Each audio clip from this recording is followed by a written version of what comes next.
नमस्ते सम्पूर्णमा म Prem Kumar Rai new info YouTube च्यानलमा धेरै समयको अन्तरालपछि अर्को भिडियो सामग्री लिएर उपस्थित भएको छु। धेरै बीमित तथा ग्राहकहरूले सोध्ने गरेको र धेरैको जिज्ञासा रहेको ई सेवा तथा खल्तीबाट आफ्नो बिमाको बिमा शुल्क रकम अथवा बिमाले कर्जाको रकम कसरी भुक्तानी गर्न सकिन्छ भन्ने कुरालाई धेरैले जिज्ञासा राखेकोले म यहाँहरूलाई आजको यस भिडियो मार्फत यहाँ देखाउन गइरहेको छु। कृपया यस भिडियोलाई सुरुदेखि अन्तिमसम्म स्किप नगरिकन हेरिदिनु होला, जसले गर्दा तपाईँले घरैमा बसेर आफ्नो बिमाको बिमा शुल्क रकम तथा आफ्नो बिमाले कर्जाको सावा र ब्याज रकम घरैमा बसेर सजिलैसँग भुक्तानी गर्न सक्नुहुनेछ। अमूल्य समयलाई सदुपयोग गर्न सक्नुहुनेछ। लागौं आजको यस भिडियोतर्फ। यसका लागि सुरुमा तपाईले आफ्नो ई सेवा तथा खल्ती वालेट ओपन गर्नुहोला। म यहाँहरूलाई ई सेवा मार्फत सुरुमा म भिडियो देखाउन चाहन्छु, त्यसैले मैले आफ्नो ई सेवा वालेटलाई ओपन गरेँ। अब यसपछि तपाईले इन्सुरेन्स सेक्सनमा जानुहोला। तपाईले प्लसको चिन्ह देख्नुहुनेछ। यो इन्सुरेन्स सेक्सनमा तपाईले प्लसको चिन्ह देख्नुहुनेछ, त्यसमाथि क्लिक गर्नुहोला। अब यसमा धेरैवटा कम्पनीहरूको नाम देखिएको छ। अब तपाईले जुन कम्पनीको बिमाले कर्जा तथा बिमा शुल्क भुक्तानी गर्न खोजिराख्नु भएको छ त्यस कम्पनीलाई छान्नुहोला। मैले नेपाल लाइफ इन्सुरेन्सको बिमाले कर्जा तथा बिमा शुल्क भुक्तानी गर्न गइरहेको छु, त्यसैले मैले यहाँनिर नेपाल लाइफ छाने। अब यसपछि तपाईले रिन्युअल पेमेन्ट भन्ने अप्सन एउटा छ भने अर्कोतिर लोन पेमेन्ट भन्ने छ। अब रिन्युअल पेमेन्ट भन्ने अप्सनबाट तपाईले आफ्नो बिमा शुल्क बुझाउन सक्नुहुन्छ भने लोन पेमेन्टबाट आफ्नो बिमाले अन्तर्गतको ऋणको सावा तथा ब्याज रकम भुक्तानी गर्न सक्नुहुनेछ। अब यसका लागि मैले सुरुमा आफ्नो बिमालेको वार्षिक बिमा शुल्क रकम भुक्तानी गर्न गइरहेको छु। अब यसका लागि मैले आफ्नो यहाँनिर बिमालेख नम्बर राखेँ, 036004869 रहेको छ। अब तपाईको आफ्नो डेट अफ बर्थ हान्नुहोला। जस्तो मैले यहाँनिर 1994 नोभेम्बर 18 हाने। अब यसपछि तपाईले आफ्नो बिमालेख नम्बर र आफ्नो जन्ममिति चेक गर्नुहोला र त्यसपछि चेकमा क्लिक गर्नुहोला। अब यहाँनिर तपाईले देख्न सक्नुहुनेछ, यहाँनिर बिमालेख नम्बर, नाम सँगसँगै तपाईको बुझाउनु पर्ने प्रिमियम रकम पनि देखिएको छ। अब तपाईले यति भइसकेपछि प्रोसिडमा जानुहोला। मैले प्रोसिड गरिसकेको छु। अब यसपछि तपाईले अन्तिममा तपाईले कन्फर्ममा क्लिक गरिदिनु होला। अब यसपछि तपाईले पे बाइ ई सेवा भन्ने अप्सनमा क्लिक गर्नुहोला। यहाँनिर एउटा एरो छ, त्यसमाथि क्लिक गर्नुहोला। अब यसपछि तपाईले आफ्नो ई सेवा वालेट तथा खल्ती मार्फत गर्नुभएको छ भने तपाईले खल्तीको ट्रान्जेक्सन पिन नम्बर, होइन भने ई सेवा मार्फत हो भने तपाईको ई सेवा ट्रान्जेक्सन पिन नम्बर हाल्नु होला। जस्तो मैले ट्रान्जेक्सन पिन हालिसकेको छु। अब मैले कन्फर्म गरेँ। ल देख्नुभयो साथीहरू, अब तपाईको ई सेवा मार्फत तपाईले आफ्नो बिमा शुल्क रकम यसरी तपाईले बुझाउन सक्नुहुन्छ।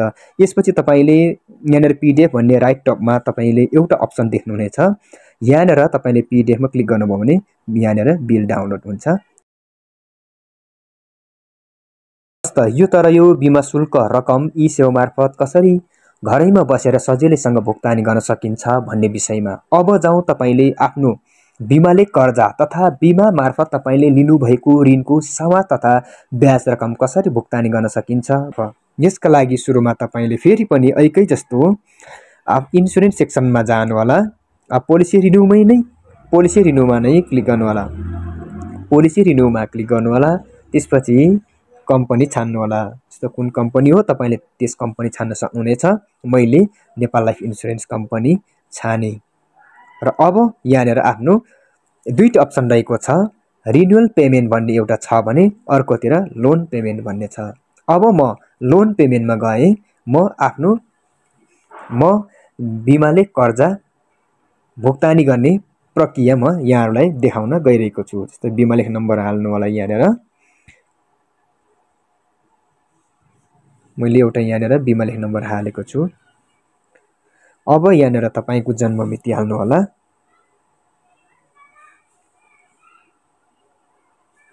नोभेम्बर 7 हालेको छु। अब यहाँनिर तपाईले आफ्नो बिमा लेख कर्जाको विवरण सम्पूर्ण विवरणहरू देख्न सक्नुहुन्छ। जस्तो यहाँ नाम देख्न सक्नुहुनेछ, अब जन्म मिति देख्न सक्नुहुन्छ, अब तपाईसँग लोन कति छ हैन त्यो लोनको सावा रकम देख्न सक्नुहुनेछ यहाँनिर। त्यसैगरी ब्याज रकम कति भयो हैन, जस्तो यहाँनिर सावा ब्याज रकम सबै देख्न सक्नुहुनेछ। र तपाईले बुझ्नुपर्ने कुरा के हो भने तपाईले ई सेवा तथा खल्ती वालेट मार्फत आफ्नो कर्जा बुझाउँदै हुनुहुन्छ भने यहाँनिर मिनिमम 5000 भन्दा कम रकमको भुक्तानी गर्न सक्नुहुन्न। तपाईले 5000 भन्दा माथिको मात्रै आफ्नो बिमा लेख कर्जाको रकम भुक्तानी गर्न सक्नुहुनेछ। अब यहाँनिर तपाईले देख्न सक्नुहुन्छ मिनिमम पेएबल अमाउन्ट 5000 रुपैयाँ छ यहाँनिर। यो भनेको तपाईले 5000 भन्दा कमको चाहिँ भुक्तानी गर्न सक्नुहुन्छ। तपाईले भुक्तानी गर्ने रकम 5000 भन्दा माथिको हुनु पर्यो। अब यसपछि तपाईले अब कति रकम घटाउनु ने त? यसमा तपाईले कर्जा मार्फतको जस्तो यो 368 रुपैयाँ ब्याज अहिले भएको छ, त्यो 368 रुपैयाँ भन्दा बाहेक कति साउमा घटाउन सक्नुहुनेछ त? अनि यो 368 त ब्याज रकम भयो। अब यो 368 रुपैयाँ ब्याज रकम भन्दा बाहेकको सावा रकम कति बुझाउने त तपाईले? कति बुझाउँदै हुनुहुन्छ?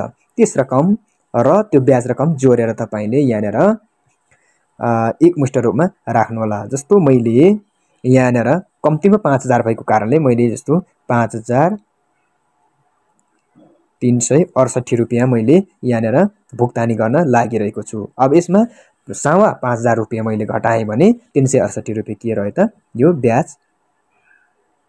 सावा रकम 5000 रुपैयाँ घटाएँ, सावा रकम 5000 रुपैयाँ घटाउँछु र ब्याज रकम आजसम्मको 368 रुपैयाँ भएको छ र त्यो 5000 र 368 5368 रुपैयाँ एकमुष्ट रूपमा तपाईले यहाँनिर राख्नु होला।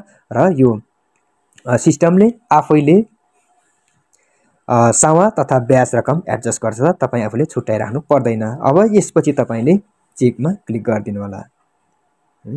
अब यसपछि चेकमा क्लिक गरिसकेपछि तपाईले तिर्न खोज्नु भएको रकम यहाँनिर सावा र ब्याज, अब तपाईले सावा र ब्याज रकम तिर्न खोज्नु भएको रकमहरू मिलेको छ कि छैन भन्ने कुरा तपाईले यहाँनिर हेर्न सक्नुहुनेछ। यहाँनिर मैले हेरिसके, यहाँनिर मेरो सबै ठिकै छ। अब प्रोसिडमा जानु होला। अब प्रोसिडमा गइसकेपछि तपाईले अन्तिममा कन्फर्म गर्नु होला। अब कन्फर्म गरिसकेपछि तपाईको आफ्नो खल्ती मार्फत गर्दै हुनुहुन्छ भने खल्तीको ट्रान्जेक्सन पिन नम्बर हाल्नु होला। हैन ई सेवा मार्फत हो भने आफ्नो ई सेवाको ट्रान्जेक्सन पिन नम्बर हाल्नु होला। जस्तो मैले आफ्नो ट्रान्जेक्सन पिन हाले र यसपछि तपाईले कन्फर्म गरिदिनु होला। मैले कन्फर्म गरिसकेको छु।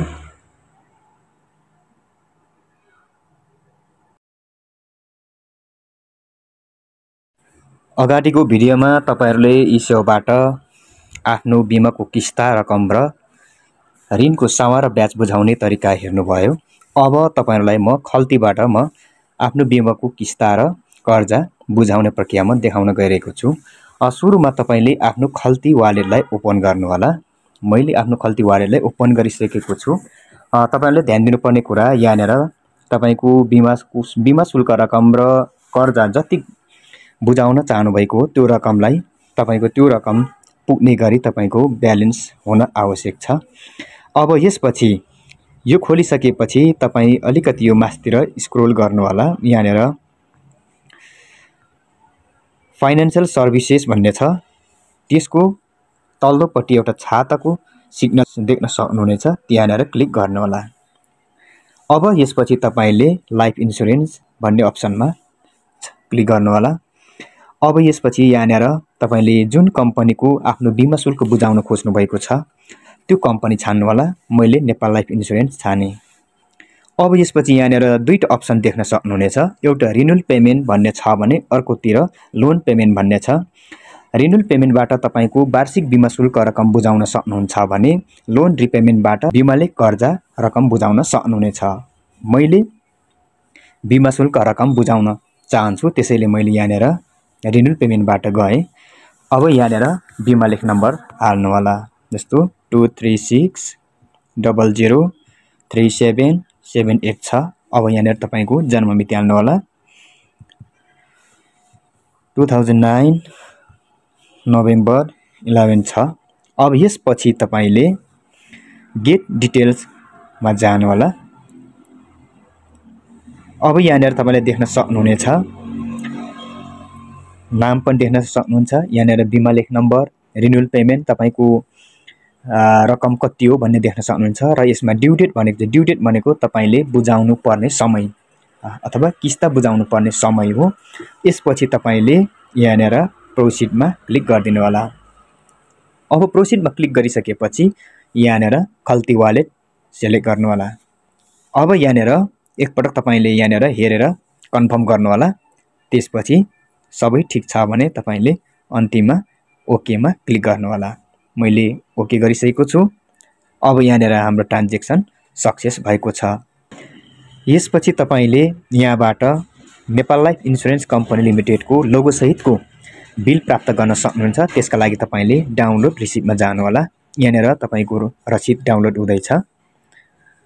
तपाईले यो बिललाई सुरक्षितसँग राख्न सक्नुहुनेछ, अथवा तपाईले यसैलाई प्रिन्ट पनि गर्न सक्नुहुनेछ भने तपाई नजिकको शाखा कार्यालयमा गएर बिल प्रिन्ट गरेर लिन नि सक्नुहुनेछ। हस्त आजको भिडियो यहाँलाई कस्तो लाग्यो? पक्कै पनि यहाँहरूले आफ्नो खल्ती तथा ई-सेवा वालेट मार्फत सजिलैसँग घरमै बसेर आफ्नो बिमा शुल्क रकम र बिमा लेख कर्जाको सामा र ब्याज रकम सजिलैसँग भुक्तानी गर्न सकिने प्रक्रिया यहाँहरूले पक्कै पनि बुझ्नुभयो होला। यहाँलाई कस्तो लाग्यो? कृपया जस्तो लाग्यो त्यस्तै नै कमेन्ट गरिदिनु होला भन्दै म बिदा हुन चाहन्छु। हवस् त, नमस्ते।